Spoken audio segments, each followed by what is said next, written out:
Mitopure Urolithin A permits is that turnover of mitochondria to keep a healthier pool of mitochondria throughout our body. You are tuned into the Dr. Tina Show with Dr. Tina Moore. For more, visit drtyna.com. On this episode of the Dr. Tina Show, we're diving deep into one of the most exciting areas of cellular medicine, the intersection between mitochondria, aging, and a powerful compound called Urolithin A.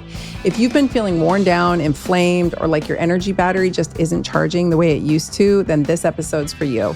We're talking about inflammaging, that silent, low-grade fire that accelerates as we age, and how supporting mitochondrial health may be one of the most important moves you can make for strength, resilience, and longevity. My guest today is Dr. Brad Currier, one of the world's foremost experts on Urolithin A, the postbiotic behind Timeline's Mitopure. And we're going to be unpacking why this molecule is such a game changer for muscle, metabolism, immunity, and even brain health. So let's jump in. Brad Currier, thank you so much for coming on the Dr. Tina Show today. I am excited to have you. We are going to be talking about Urolithin A, and I am a big fan. So I think we're going to have a good time nerding out on this. Welcome to the show. Well, thanks so much, Dr. Tina. It's a pleasure to be here. Really looking forward to our conversation. Yeah. So Urolithin A, this is a supplement. I was telling you offline here, off camera, that of all, my supplement stack is so out of control. So out of control.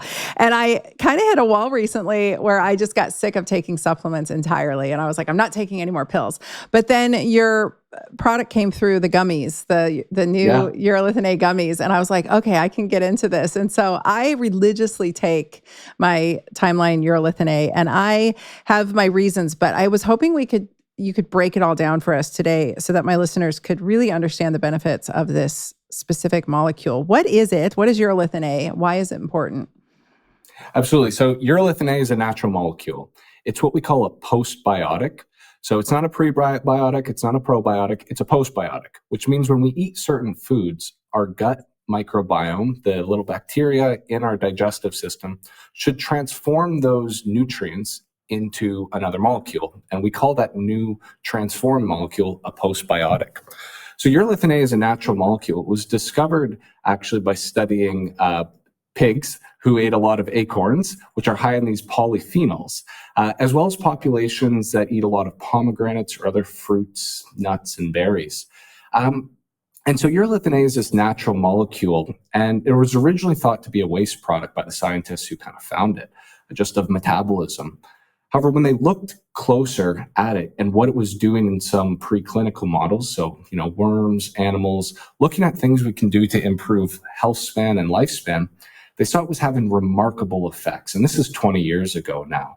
What it was doing, it was increasing lifespan by upwards of 45%, increasing strength and endurance by 10 and 20%, which is really unheard of. I mean, a lot of these caloric restriction or other actives aren't doing half that. Caloric restriction is the best. It's doing the same, but Urolithin A was having this profound impact. And so what these scientists did, they were based out of the Swiss Institute of Technology, basically Switzerland's MIT, and they started studying it. And for the last 15 years, have been developing this clinical validation to see what impact this has. And I'm sure we'll get into it. But essentially, what is Urolithin A? It's a natural molecule. And what it does, its mechanism of action is improving our mitochondrial health. So it stimulates a key process called mitophagy, which is our cell's way of recycling dysfunctional mitochondria. When we have Urolithin A, our mitochondria that are at the end of their time, at the end of their life, can be recycled into new healthy mitochondria. So really underpinning Urolithin A's benefits are its ability to improve mitochondrial health. Which is key. Our mitochondria, for everyone listening, I did a report back in undergrad about how mitochondria are actually bacterium that are symbiotic, and they are from a matriarchal lineage, if I am getting this right, and we will die without them because they are the powerhouses of our cells. So I thought that was the coolest thing in the world. It is. Well, you're right. A lot of people don't realize it's maternal, our mitochondrial genes. And if we're going back to early years biology, but I think the theory of endosymbiosis, how the bacteria evolved with it, And you're right, they're the powerhouse of the cell, and I'm sure we'll get into the details, but they do a lot more than that. They truly do power everything in our body, except red blood cells. For anyone listening closely, I'll throw that out. The red blood cells are the only thing that don't have mitochondria, but everything else in our body powered by mitochondria. Yep. And they're critical, and they synthesize our hormones, and they're without the mitochondria, you're dead. That's it. And I think that the reason I realized how important they were was I was at a conference years and years ago. It was actually an ozone conference for like forever ago. And the doctor there said, "How do you know if your patient has mitochondrial dysfunction?" And we were like, "I don't know." And he said, "If they're in your office." That was his answer. He's like, if they're in your office, they need mitochondrial support. So most mitochondrial supplements that I understand kind of nudge the mitochondria to go, which may not always be entirely favorable if your mitochondria are compromised. And how do mitochondria become compromised in the average, let's just say the average US adult, for instance, since our diets are so atrocious here? Well, you hit a big one right there. Really, because our mitochondria are anywhere, any toxins exposed to our body are going to impact the mitochondria. There's a lot of things that can funnel into that. So sure, certainly, if we're eating a lot of processed foods, these are going to have a negative impact on our mitochondria. Environmental toxins, pollutants, certain medications can impact the mitochondria. But I think the thing to recognize is that the mitochondria's role in the cell is taking all of the food we eat, the nutrients, and transforming those parts into cellular energy. So anything we're eating for fuel or food, it's going to go through the mitochondria. And anything that's problematic in there is going to have a negative impact on the mitochondria. So toxins, yes, certainly a poor diet, environmental toxins, even as chronic disease progresses, things like the inflammation, blood sugar levels, when these get out of control, they're going to ultimately converge on the mitochondria and cause issues that exacerbate these problems. Yes, and I'll add lack of sunlight, lack of light, not good. It's. I think of the mitochondria kind of like chlorophyll. I know they're not the same, but I absolutely believe that they transform sunlight into energy in some capacity in a roundabout way. Like it's a critical piece too. We just hammer them with blue light. We hammer ourselves with like lack of light, blue light, shitty food, toxins, lack of movement, lack of nutrient density.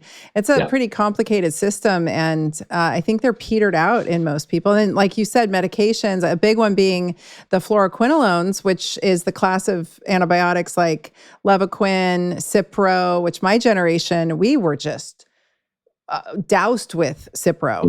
It was like every girl my age went to in college and undergrad, we'd go to the infirmary or whatever, the medical clinic. And it was like Cipro. And so for folks who've heard of being floxed, that's where you basically got Cipro poisoning. And it's because it's mitochondrial poisoning. It kills your mitochondria like a bacterium. Yeah, it really is. There are so many things that can converge there. Certainly the medications, like you're saying, if they're maybe being used inappropriately, I think the daily thing too, that actively in everyone's life, though, we can think about those recurrences in lifestyle, right? How much or how little physical activity we're getting, what we're eating. Sunlight's a great one too. And that's a whole emerging area looking at, metabolism fluctuating throughout the day because of things like sunlight exposure. It really is a fascinating area. At the end of the day, if we're hurting our mitochondria, it's a recipe for disaster. So we can help them with different things. Yeah. We can regenerate them. We can make more. Like, tell me about that part and how Urolithin A plays in there, because I know that there's differences there. You're absolutely right. There are differences. And we can think of the mitochondria in 3 stages, 3 parts of their life cycle. The first is the creation of new mitochondria, and that's called mitochondrial biogenesis. So that's when we're actually making new mitochondria. The second is mitochondrial efficiency. So once we have a mitochondria, how well are these mitochondria working? Can we make them more efficient or not? And at the end of a mitochondria's life is a process called mitophagy, which is that cellular breakdown of a mitochondria into its key components that can then be recycled into new mitochondria. Now, urolithin A does play a role in that, and people have probably heard of other mitochondrial supplements, things like NAD, CoQ10, and things that are targeting the mitochondria. And really, they each look at a different process. And what's unique about urolithin A is that it hits that mitophagy bit. It's the only clinically validated supplement that actually targets the breakdown of dysfunctional mitochondria. It's kind of like the garbage person in our cells, right? If we leave our house, and we never take our garbage, there's going to be this accumulation of debris that causes issues, even if that's just an angry, spouse or family. So what Mitopure does, urolithin A, is that it recycles these mitochondria, and that feeds into mechanisms that then create new ones. Other things like NAD, that's mitochondrial biogenesis, or CoQ10, that's mitochondrial efficiency. And the quality of clinical data for each is different, but Mitopure and urolithin A is really unique in targeting that mitophagy component. Yes. Okay. And then there's a playback on our muscles. Talk to me about that, because that's the part that resonated with me early on. Was there was some data around muscle health and urolithin A. Yeah, certainly. And I'd love to hear your experience too. I know. So we're Timeline, the company that produces urolithin A. It's the obviously who I work for, managing clinical trials. But what Timeline did originally was look at ways we can increase health span. So how can we increase the number of years people are spending in good health? And muscle's central to that. I think it's rightfully considered the longevity organ in many spaces. We all can see in people we know, as we get older, we lose strength, we lose muscle mass. And so muscle was a primary focus in some of the early clinical studies that Timeline was doing. And what we saw in some of those studies, after showing the safety and bioavailability of urolithin A, was that when we took a wide range of populations, whether it be middle-aged men and women, primarily women in these studies actually, which is quite common in this space, but 40 all the way up to 90 years old, with 2 to 4 months of supplementation, we were seeing significant improvements in muscle strength. So whether people were taking half a gram or 1 gram, we saw about 10 to 12% increases in muscle strength after these couple months of taking urolithin A. And that obviously was really exciting to see positive clinical results that has continued to translate and be replicated by other researchers around the world, from elite athletes who just had a study accepted that was in elite runners, going Australian Olympic team going into the last Olympic cycle, weightlifters, all the way up to frail adults. So muscle really was the core of what we're doing because of its role in longevity, and strength was one of the first places we saw benefits of Mitopure urolithin A. Well, it makes sense, because with adding muscle to our body, we are adding mitochondria to our body, right? Do I have that right? Yeah, I would. And, I would actually think about it almost the other way in this case of what the mechanism might be, where muscle's a very energetically demanding tissue. It costs a lot of energy to build muscle. Exactly. So if we can improve that energy source in our cells and remove any of that dysfunctional mitochondria, which do have major negative impacts on our muscle, then we have the energy needed to build strength. Exactly. Yeah. So that's how I think of it. It's like adding muscle to your body is one of the few ways that you can add mitochondria to the scene, right? And then, but if you've got compromised mitochondria going on in there, and they are caught, if they become senescent cells, if they, they're part of that kind of pathway of the zombie cell, sucking up resources, not pulling their weight kind of thing, to have a product on board that helps with that mitophagy and that sort of junk and debris cleanup makes so much sense. Because it's like, if we're bringing in new good stuff, we can't I'm cleaning out my house right now because I'm moving, and I'm like, I have so much crap in here. I'm not going to bring this crap to my new house, So. That's right. If we're improving the house that is our body, we need to get rid of the garbage. Yeah. So having a system on that side, I've always been hyper-focused on this side, but it wasn't until you guys came on my radar that I legitimately use this stuff every day. Like, this is one of the few things I just religiously take because it had never occurred to me that, like, oh, maybe the mitophagy part is critical. Yeah. Well, you're absolutely right. I know we were chatting about it off air, but supplements, when it comes to what's worth it, it's a short list. And when you talk to people who have seen the trends come and go, you see the fads, you ask them what they're taking. It's usually a pretty select list. And I think it's telltale sign when something can span years and years and only have more built up evidence behind it. You see things like creatine. No one doubts creatine's efficacious. Some things doesn't stick around for decades if it's not. And it's exciting to see that now with almost 20 years of clinical research, that happening with Mitopure. Yeah. Yeah. Well, it's exciting to see creatine get big too, because absolutely, I was giving it to my little old ladies a decade ago for their brain health. And now everyone's like, you can use creatine for your brain. Yeah. Get out of here. And it is. Even just recently, I know, well, you rightfully called out my Canadian accent, but shout out Darren Candow, yeah, who's a fantastic researcher in this space, and has a couple of really nice papers this year. And it is, I think it is, there's enough smoke that there's probably a fire, and I am excited to see where the clinical data lead on that front, because it makes sense that, creatine at its heart, it's improving cellular energetics. So it would make sense that it's going to have positive impacts in several tissues.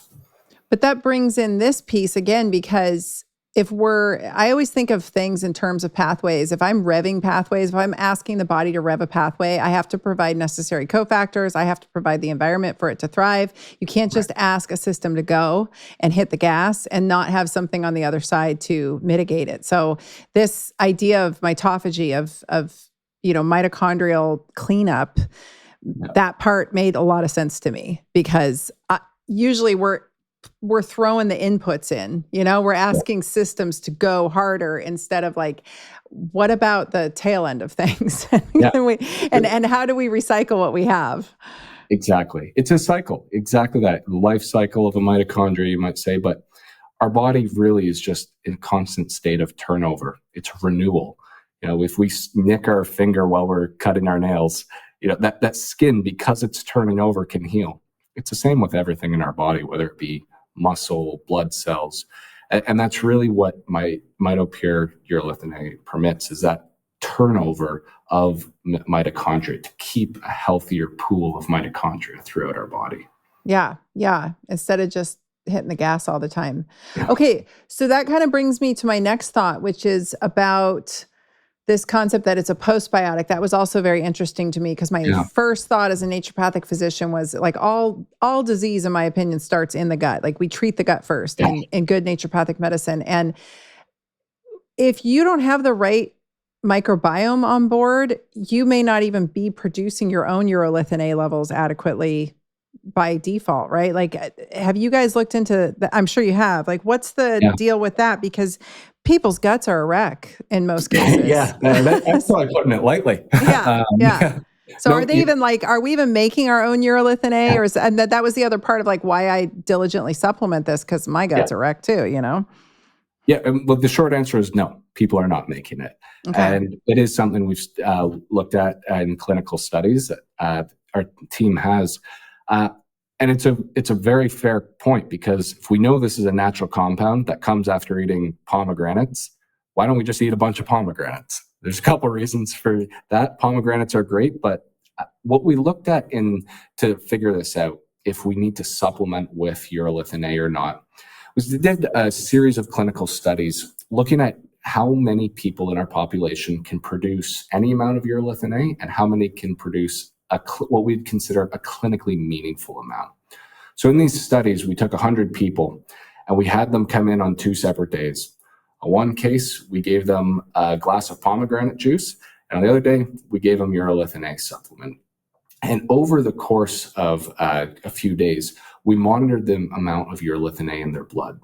And really what we found is that only just under 40% of adults can actually produce a meaningful amount of urolithin A. So the vast majority of people cannot produce this naturally. Yeah. And this varies in different parts of the world. Certain parts of Europe where the diets are a bit cleaner, you see a higher percentage, 40%. In other parts like Canada and the United States, the number is closer to 12, 13% of adults that can actually produce urolithin A. So Wow. that was really the indications that, if you want to have the benefits of this, you need to take it directly as a supplement. Yeah. Yeah. No, that makes absolute sense. The diversity in our microbiome has really gone down too. Yeah. I have friends in that space who were telling me during lockdowns, they were like, it was shocking to watch the drop off because of the isolation. Everybody self-isolated, right? And then COVID itself has an impact on the bifidobacterium in the gut. And so like there's just the biomes have shifted significantly just in the last few years. And I can't imagine it's in a good direction, right? So like we were saying, so many of these lifestyle factors can do that, rampant antibiotic use, particularly in our early years, can really impact the gut microbiome's development. And it is something we've looked at, like, can you save your gut microbiome? You can nudge it certain ways, absolutely. And I'm not going to say everything's an absolute lost cause, but as we have a better understanding, we can see that, okay, these certain things are beneficial for our gut microbiome. Other things, say like this postbiotic urolithin A, we haven't found the way that we can take a food first approach to get people to have these benefits. I know that's something we share. I would perhaps, but food first is the best way to go. Like supplementation is to replace deficiencies or to enhance a physiological benefit. It's not to be used as a replacement if you can get something through diet.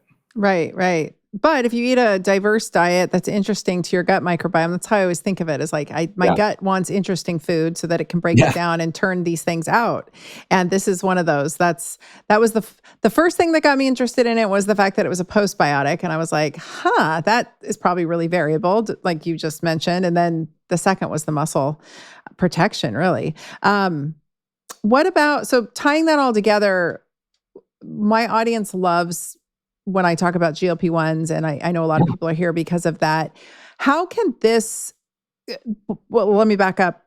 One of the things I have a course about this, and one of the things I teach is that we have to take a gut first approach and we have to support digestion, because GLP-1s actually shift your microbiome in a more favorable direction in most cases, but it does definitely have a shift. I think that's part of the reason people initially have gastrointestinal issues to some degree.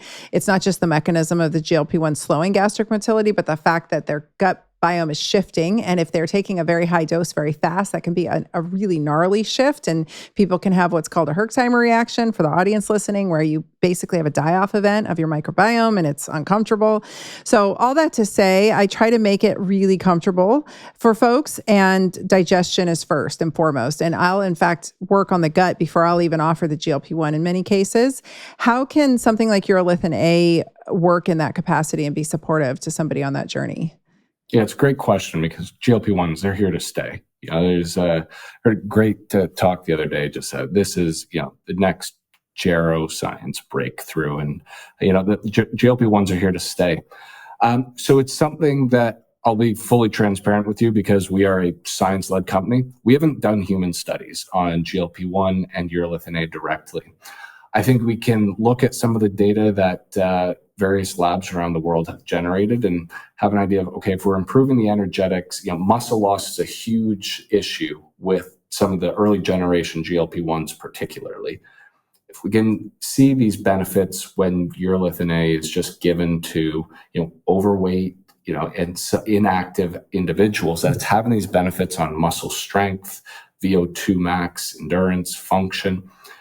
Can you infer that, or suspect that it might have a benefit if someone's, say, taking their GLP-1s and they're trying to keep their cellular energetics healthy, if they're trying to improve their fitness?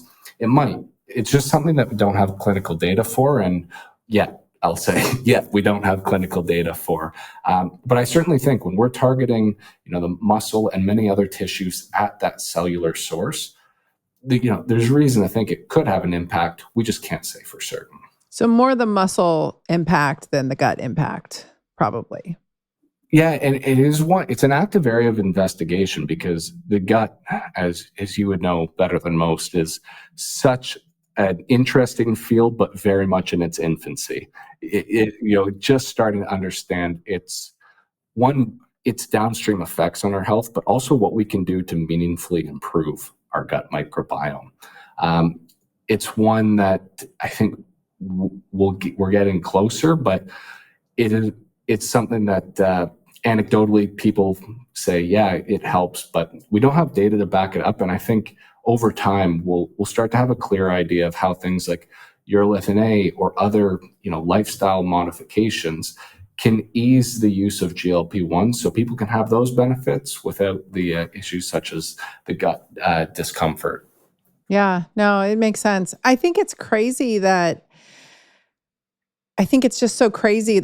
People don't realize that dietary choices you make shift your microbiome in real time, like almost instantaneously. And so if you look at the guts of people with very heavy plant-based diets, and then you look at the biome of carnivores, for instance, it's like they're vastly different, right? And you can really shift your biome in real time by the food choices you make, and exercise and stress levels and all of these things vastly impact our microbiome, and the microbiome's driving the show. Like that's it.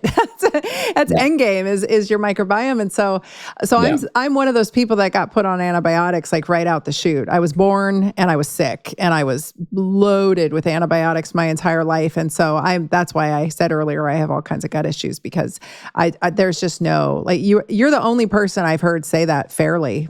People think that there's some way to completely rehabilitate the gut in those cases, and I staunchly believe there's not. You can improve. I hang on as best I can. I'm doing pretty good, but like I'll never have. My husband grew up on this farm and was never given antibiotics, and that man has the vitality and robustness of an oxen. And I just don't. I see it all the time. I'm like, man, I'd like his mitochondria. Well, there you go. It is. It's seeded early. I know I've heard. One thing I've heard some people in this space, because gut microbiome is one that I would certainly not consider myself an expert, just a very engaged listener and observer, follower. But some of the people in that space, one of the things that I've heard is that the gut microbiome is really seeded in the first 1,000 days of life. Yeah. And so if there's rampant antibiotic use, that will have some lasting effects. Our chief medical officer, who was really the lead in the clinical development of Mitopure, he originally grew up in India and then did his training in the U.S. and then Switzerland, and that's something he often says that the antibiotic use early on, he can't make a drop of Urolithin A naturally and never will be able to. Yeah. So I think it is certainly something that's increasingly appreciated from quite literally birth through the rest of our life. Yeah. So let's talk about that process. Aging, just in general. Yeah. I mean, we know when our mitochondria start to peter out, that aging increases rapidly. I'm sure you saw the study. I'm just throwing a wrench in here. I'm sure you saw the study recently where we age in bouts. So there's like a big one around 44 and there's another big one at 60. We're not aging linearly. We're aging in there's definitely some significant drops. Yeah. What are your, just spitballing, like it doesn't, I know you have to follow the science, but what's going on there? And like, how does that tie into this? Yeah, there's a lot of things that could tie into that. I think biologically, I guess maybe to start with what the science says, we know there's that gradual decline. Pick any system, whether it's, or any system or its performance. We look at muscle strength, muscle mass. If we look at bone density, over time, it's going to slowly decline. That's inevitable for all of us. We're going to try to prevent that decline or keep it level or slow it as much as possible. But these chunks that we see, there's a few thoughts I would have on that. And maybe one just to consider is the biology. So if we imagine that aging is a slow downward trajectory, there are going to be times in our life where our biology just knocks us down to a different level. Yeah. And I think a great example of that is women going through menopause. Yep. It is a true watershed moment for our bone. mineral density, right? And the role that estrogen and these really important hormones play in maintaining those systems, that's something where we'll see that sudden drop. If we look at just lifestyle factors, I think muscle's actually a great vehicle to look at this. Yeah. Because yes, we see this progressive decline, but what is really, really detrimental to people as they advance in age is not the slow decline, but it's when they encounter an event that causes a rapid decline. For aging individuals, this could be as simple as something like a 3 or 4 day, bout of flu, where they can't really get out of bed or maybe very limited moving around the house. That sudden drop in physical activity is enough to start to induce insulin resistance, to it really shift that balance, that turnover that we talked about, into a state of weakened muscles, atrophy, and metabolic consequences that if they were kind of aging and they maybe had 70% of that strength, this short instance can knock them down, to 60% of their strength. And then they continue the slow decline and they never fully recover. And this is something that, has been studied by many great labs. And of course, I'll shout out my PhD supervisor, Stu Phillips, who's really done a lot of great work in looking at this kind of detrimental drop off with instances of things like muscle immobilization. So speaking of Stu Phillips, something I love that he talks about, which fits in here, is which I'm such a fan of, is the fact that recently on his social media, he's been kind of going up against this high protein conversation of everybody just eating, tons and tons and tons of protein, which I understand. And it is important. And I'm a fan of adequate protein intake, but I'm a bigger fan of what he says, which is what matters more. And tell me if I'm getting this wrong, but what matters more is strength training and strength and getting in the gym and the actual spark and signal of doing that activity seems to trump whether or not you're getting adequate protein. Am I right on this? And how does that play in here? Because I feel like Urolithin A must be a player in there somewhere. No, you're absolutely right. It's short and simple. Exercise is the best thing we can do for our health span and longevity. And I can't say enough good things about Stu. I'm forever grateful and indebted to him. But the point of exercise versus protein, that is one where certainly exercise, if you had to pick one, eat enough protein, do exercise. Long term, we've got to eat enough. But exercise is so potent that two things people don't realize is that almost no one exercises. Less than a quarter of our population actually engages in any form of weightlifting exercise. And most people eat enough protein already. We don't necessarily think about it, but the average American is eating, 1.1 grams of protein per kilogram of body weight. And that's pretty close to the recommendations of experts to have about 1.2 grams. So protein for most people isn't actually a concern, but the lack of physical activity is. When it comes to muscle, you're not going to build stronger or better muscles by eating more protein. You're going to do it by challenging your muscles, yes, asking them to adapt. And that's really what exercise and particularly resistance training is. Putting our body under that load, it's causing us to try to adapt, to build some strength, to build some more muscle mass. And Stu's right on the money with that, where if people could change one thing, pick up a weight. And it doesn't have to be a big heavy weight. It can be a lightweight. It can be your body weight. Anything is better than nothing. And having that activity in our life, I could go on for days about the profound impacts, because it's really, really incredible what exercise can do. It's non-negotiable. I always say strength training is non-negotiable, especially if you're a woman and you're trying to age well and you want to avoid breaking a hip, if you want to stay beautiful, if you want to stay with a nice figure, if you want to not turn into a blob.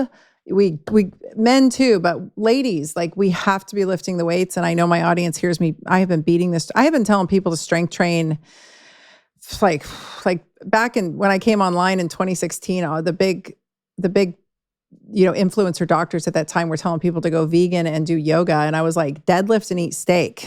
Like, just trust me on this. We didn't have all the science to back it at that time, but we had enough. And I was like, just trust me, build your glutes, build your thighs, build the big muscles, just save your metabolism before it starts going downhill. And the best time to start this is when you're younger. And it's, I really encourage the women listening who are in, before they're 40, earlier than 40. You got to start early. You have to build a reserve up because, and this ties into the Urolithin A. I'm going somewhere with my rant. It gets harder. Like, my ability to build muscle was difficult enough. I started strength training at 40. I wish I'd started sooner, way sooner. I would have been a much happier, healthier person, but it really is difficult for me to gain muscle. It is significantly more difficult now. And now, as the estrogen and even with endogenous replacement that I do HRT, I still am so much flabbier and just sort of like wiltier than I used to be. And so yet another reason I take Urolithin A, because I'm like, that muscle protection is so key. So if we're putting in all this effort, we need to, so we're not ending up taking a million supplements. Like, we have to be strategic with the supplements we do take to protect the muscle we're working so hard to build. Yeah, you're absolutely right. And obviously with Urolithin A, that's been primarily studied in the 40 plus years old demographic. But I really can't emphasize enough, because of the importance of exercise. At the end of the day, we want people living healthier lives, and exercise, the benefits really can't be understated, particularly weightlifting. I love that you've been beating that drum for so long, because it is true. When we're young, we want to start that inevitable decline from the highest possible point.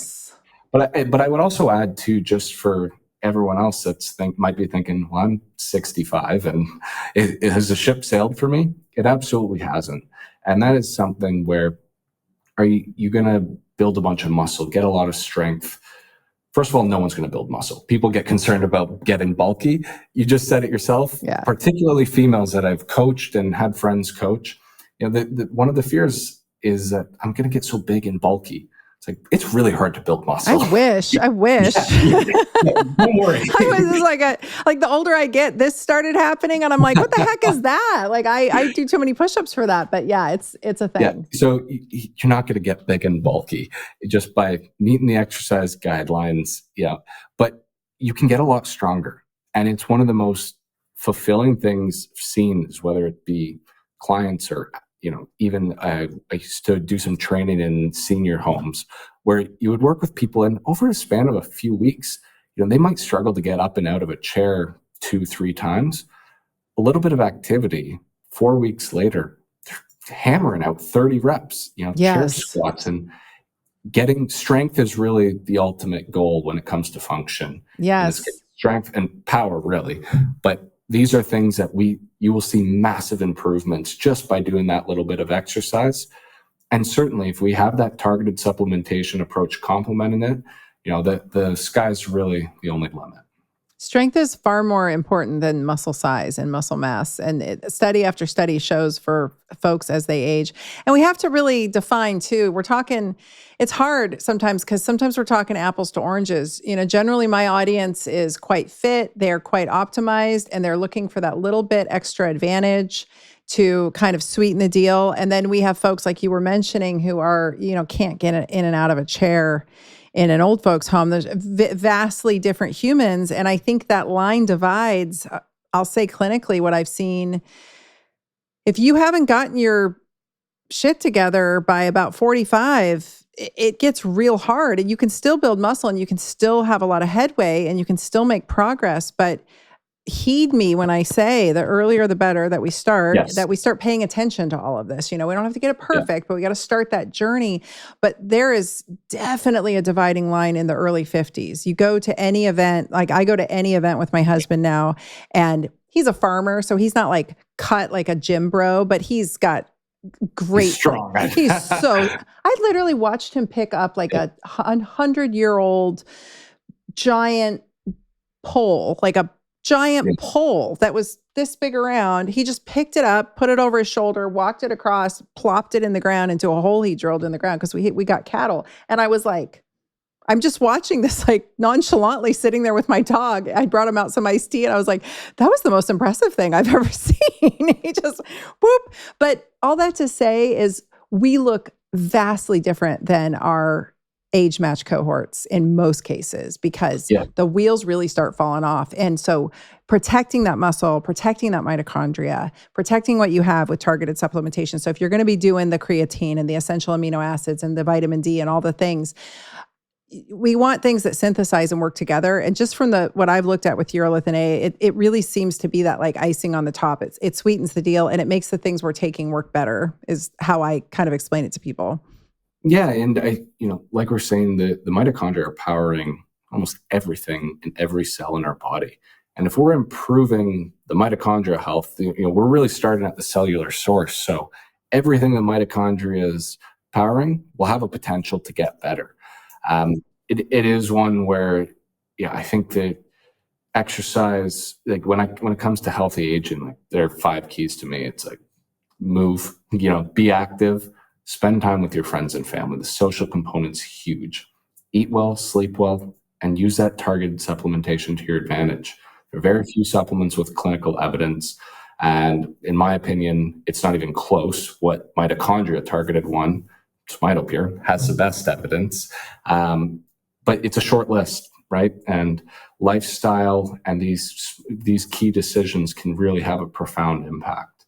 Yeah, absolutely. And just for the community out there, I follow the bro science peptide crowd really closely, and I'm watching what they're doing, and I've noticed more and more and more as of late. It's funny because they're usually way early to the game. They usually figure stuff out way before the medical community does. I learned more about hormone replacement therapy in clinical practice from my bodybuilder patients that were in their 70s than I ever did from any conference I ever went to. So these guys are usually way early to the scene, and maybe they've been talking about this forever, but I just started noticing.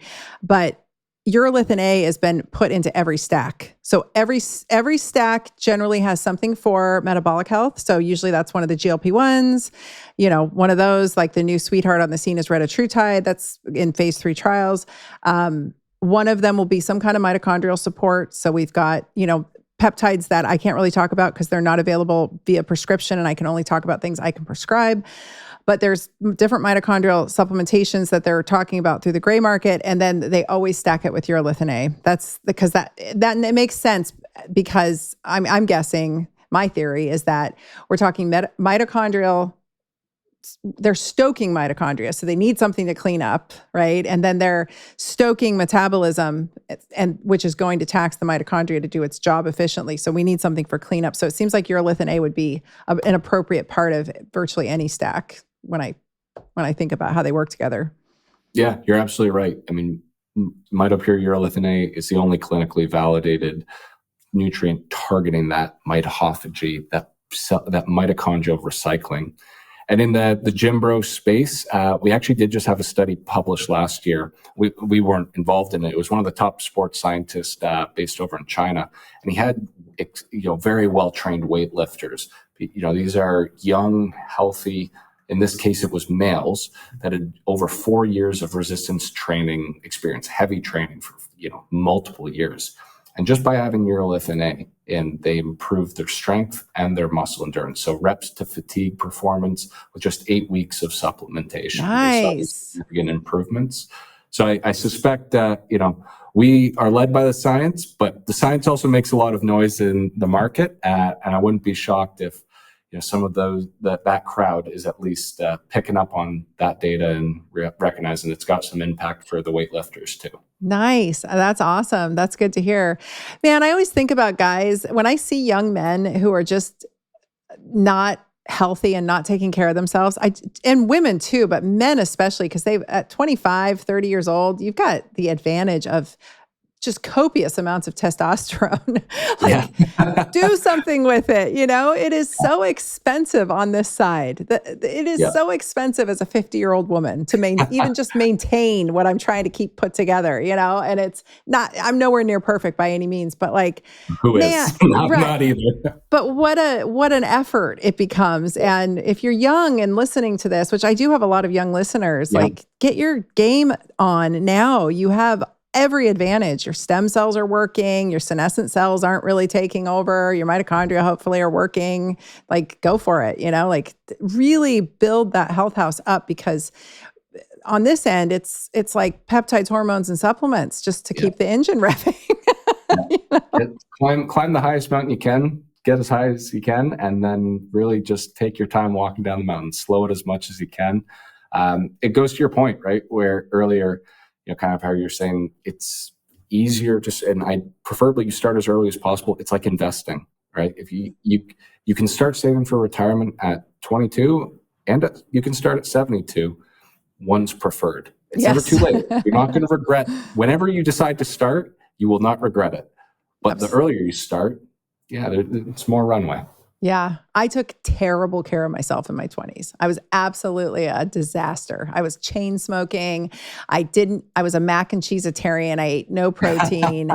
I drank like a fish. I lived off of coffee. It was horrible. I was horrible to myself, and I poisoned my mitochondria to no end. So I pay for it now. That's why I say it's costly. But I see a lot of people who don't actually have bad habits necessarily, as far as like vices like smoking and drinking. They just sort of like skate through and hope for the best. There's a lot of people like that who really never took terrible care of themselves, but then they end up in my office and in my clinic, and their labs are like a disaster, and it's because they literally did nothing. They just sort of like hope for the best, and hoping for the best doesn't work. You got to invest in your health now, and then, use targeted supplementation. That's why I have these brands come on this podcast, you guys, because I want you to understand the things that I'm promoting so that you know if it's right for you or not, because not everything's right for everybody. And I'm not trying to push supplements on people, but there are a few things that I use consistently. And I think it's important to get the education around them as to like, why are we using this? It helps to know.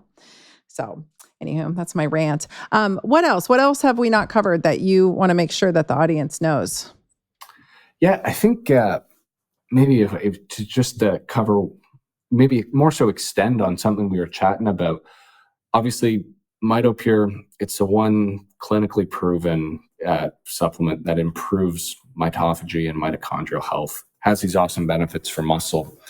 But I think we should keep in mind that the mitochondria are all through our body, right? Muscle is an easy one to study in the clinic.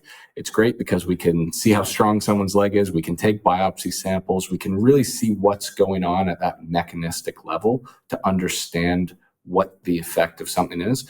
But they're elsewhere, and something with Mitopure that we've looked at in more recent years because of feedback from consumers is skincare.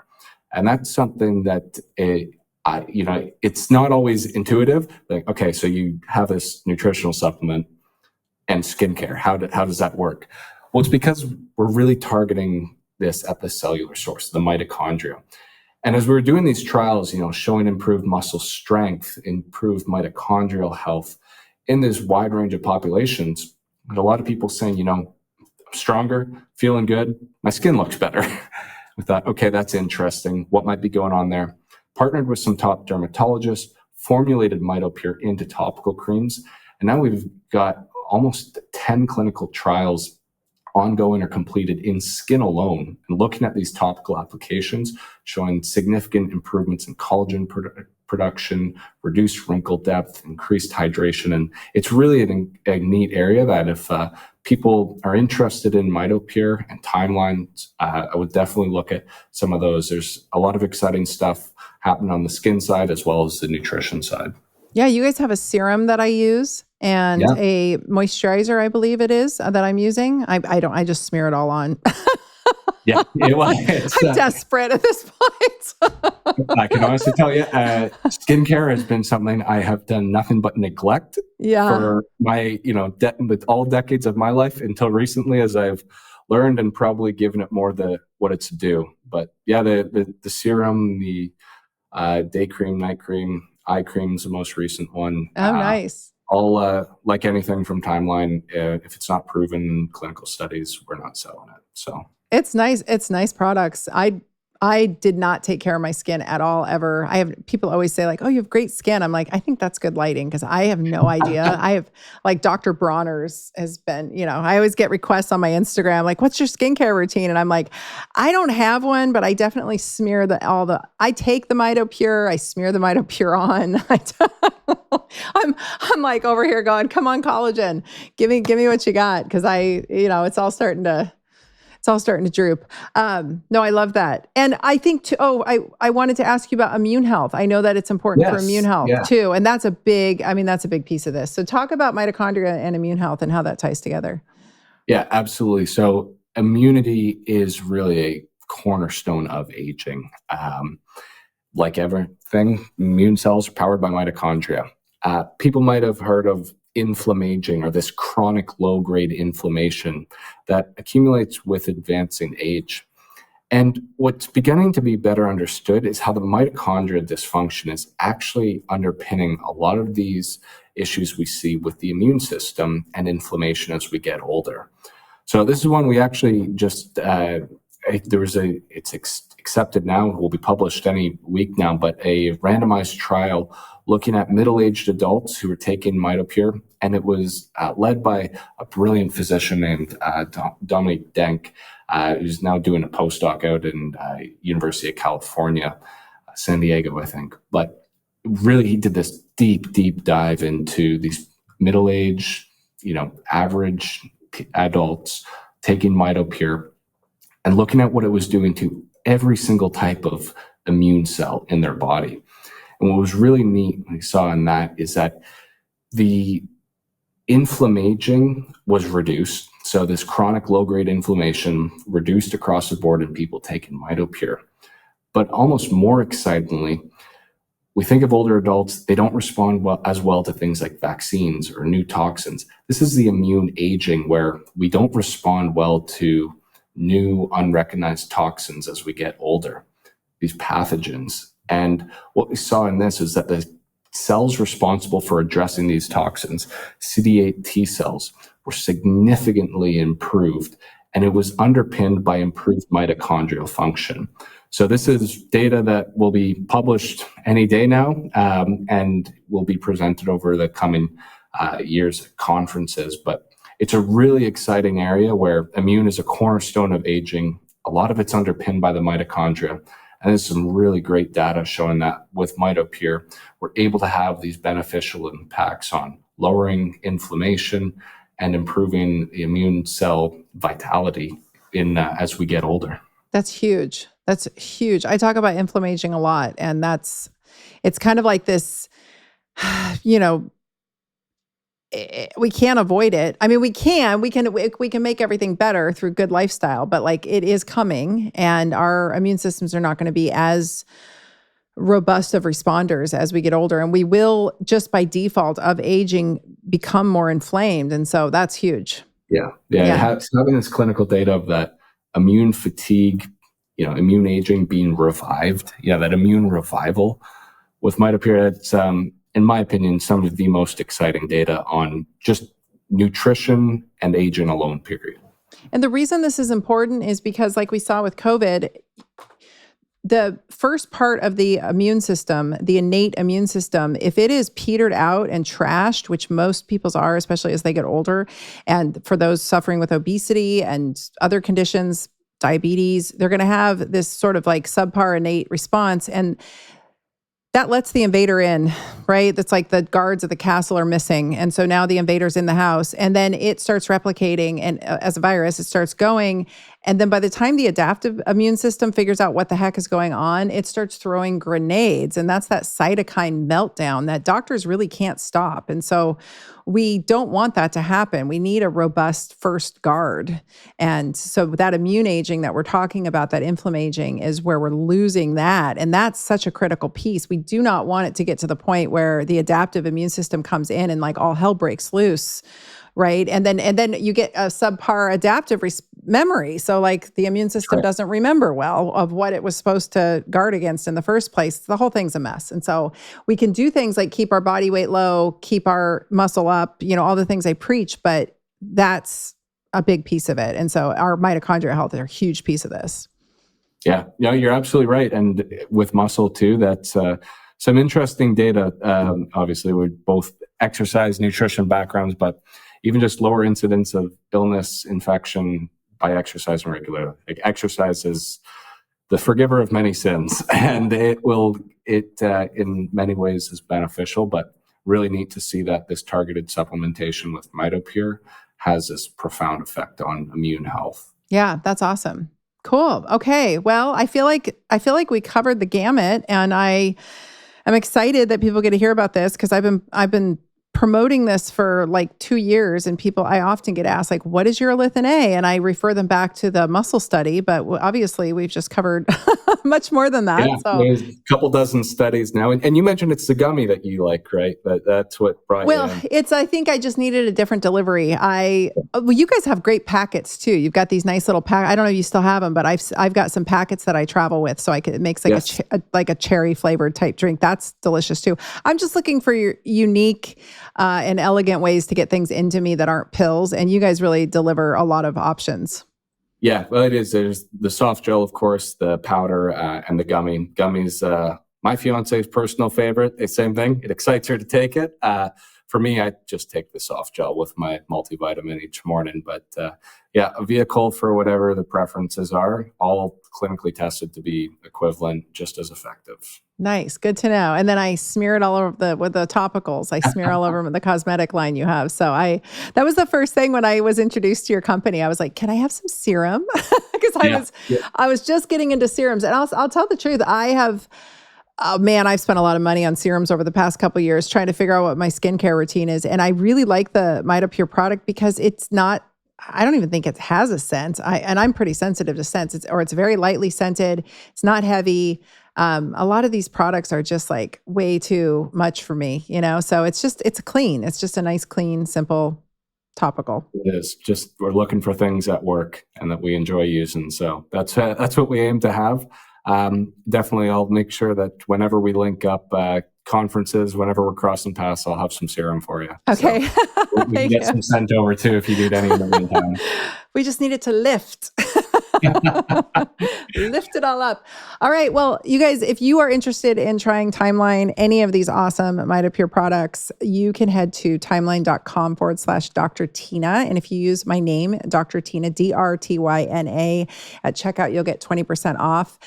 So I highly encourage you guys to try it. I think that sometimes we look at supplements and we think, if I don't feel different right away, then it's not working. And I will say with this is something that I've just given myself time on and trusted it. And over time, I do feel, when I am consistently taking my Urolithin A, I feel more resilience. I wouldn't say it's not like taking with all due respect, if I can inject something into me, I will. So like I'm a big NAD injectable. I did regenerative injection therapies for a living for a long time. So like, I keep wondering, when are we going to get this when can I get it in a vial? But I definitely feel like my lights are on when I consistently take my Mitopure, for sure. That's it. Not a magic pill. Rome wasn't built in a day. It's continued use, like exercise, with time. We're starting at the source, and that's when we see the benefits. After regular use, 8 weeks is when we start to see the clinical benefit. Yeah, love it. Okay. Well, so nice to meet you and so nice to chat with you today and have you on the Dr. Tina Show. I appreciate your time and your insight and your brain on all of this. And I hope that people come check out your website. Has a lot of good science too. It's a nice site. It's comprehensive. Yeah, we do keep it up to date there, whether it's blogs or you want to read the actual papers, we'll have it all shared there. But thank you, Dr. Tina. This was really a pleasure. Enjoyed it. Hope we get to do it again sometime soon. Absolutely. And if there's anywhere you need me to send them besides that website, is there anything else that you want to add on here before we check off? The website's the best way to look at all the products, the research, see what's coming down the pipeline. We have some exciting things coming in the next few weeks even. So stay tuned. But yeah, website is a place to go. So timeline.com. We do have the social medias, Instagram, TikTok. You can see that there. But website, great place to have everything you need. Timeline and Mitopure Urolithin A. Okay, cool. Timeline.com/Dr. Tina and use Dr. Tina at checkout for a discount. All right. Thank you, Brad. See you later. Thanks. Yeah. Thanks for listening to the Dr. Tina Show. This is a Wellness Loud production produced by Drake Peterson and mixed by Mike Fry. Theme song is by John the Guilt. You can watch the full video version of this podcast inside the Spotify app or on YouTube. As always, you can email the podcast at podcast@drtyna.com. That's DRTYNA. And if you like this episode, please rate, review, and subscribe on your favorite podcast app. You can also find all of my offerings on my website at drtyna.com. For more shows by my team, go to wellnessloud.com. See you next time, and thanks for listening. This podcast is for general informational purposes only. It does not constitute the practices of medicine, nursing, or other professional healthcare services, including the giving of medical advice. I am a doctor, but I am not your doctor. No doctor-patient relationship is formed. The use of this information and the materials linked to this podcast is at the user's own risk. The content on this podcast is intended not to be a substitute for professional medical advice, diagnosis, or treatment. Users should not disregard or delay in obtaining medical advice from any medical condition they have, and they should seek the assistance of their healthcare professionals for any such conditions.